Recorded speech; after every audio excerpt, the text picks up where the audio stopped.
Okay, nkwanirizaako nnyo era gy'osinza okwatenga otulaba ssaako n'otugoberera mu buli mbeera. Olunaku olwaleero lunaku lwa kusatu wabula tulinayo ekyekange ekyatandise okuba ate nga kijja mu bantu batandise okuba ate nga bakitegeera.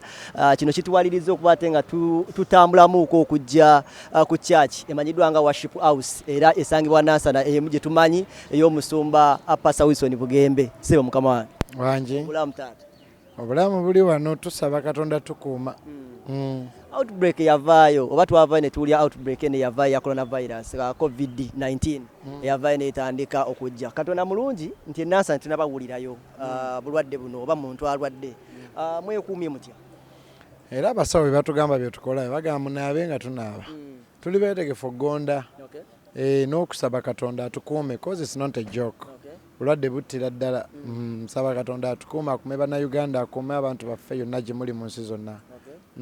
Abantu b'osumba abali mu mitwalo bo nga bo oyinza bagamba kigambo ki? Ekisooka Katonda waffe w'amaanyi. Si bwe buno bwe Katonda tonda obubeera mu bibbo obubeera wa. Katonda waffe w'amaanyi ajja tukuuma. Tumwesige naddala mu biro bwe biti. Bayibuli eyogera etya mu Zabbuli 9:3 nti ggwe weekweke wansi w'ebiwaawaatiro bye. Ajja kukuuma. Nabadde ndaba ku kitando ya omukulu amanyiddwa nga Andrew Mwenda ng'avaayo agamba nti President agenda kwogerako eri eggwanga.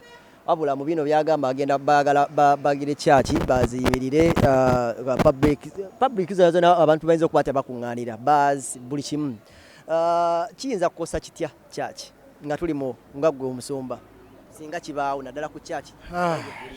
Eba mbeera mbi nnyo in the history of our life, but tekiri tuli bannayuganda tulina okugondera president mu bulumi obungi obulamu bwe bugagga.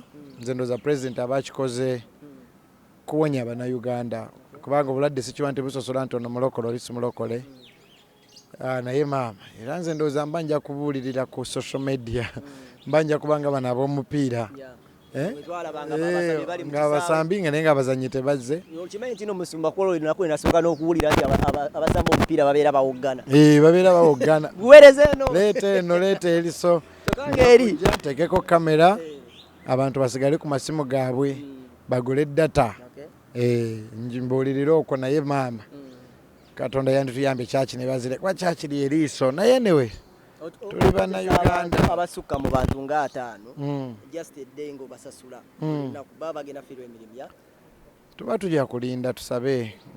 Bayibuli egamba mutulabeerewo na kyakulya kyokka naye tujja kuyitawo obulamu bwe bugagga ate tulina okugondera gavumenti. Singa omuntu akuwa omukisa okubaako nekyeyogera eri eggwanga lyaffe Uganda Katonda oyinza musaba ki nga azine ng'oyogerera Uganda? Katonda musaba era mwegayirira atuggyeko endwadde eno sitaani gy'abadde aleese agigyewo kubanga amaanyi agalina n'obuyinza abulina. Ayongere okukuuma ate n'okugamba abantu bujje batusekerereyo abazungu mbu Afirika esaba nnyo naye lengera tebaavu naye kakati balaba booda zaffe Katonda azikuume kubanga tusaba tulina Katonda omulamu. So Katonda alina amaanyi tumusabe mpozi bano abalina Katonda obutono mu bibbo bo beeraliikirire naye ffe tulina Katonda omunene. Nsumba obugambo obusembayo naye bandinyambye nnyo ng'otuwaayo kasaala akatusiibula. Nsabira Uganda, nsabira bannayuganda, nsabira eggwanga lyonna ensi yonna Katonda agiggyeko kirwadde kino mu linnya lya Yesu Kristo Omunnazaaleesi. Naawe alina n'endwadde endala ze batwogerako naawe zikuveeko tofa buli alabye essaala eno mu linnya erya Yesu. Amiina. Naye njagala kusiibulira wano bali kwate ng'otulaba ssaako ne tugoberera.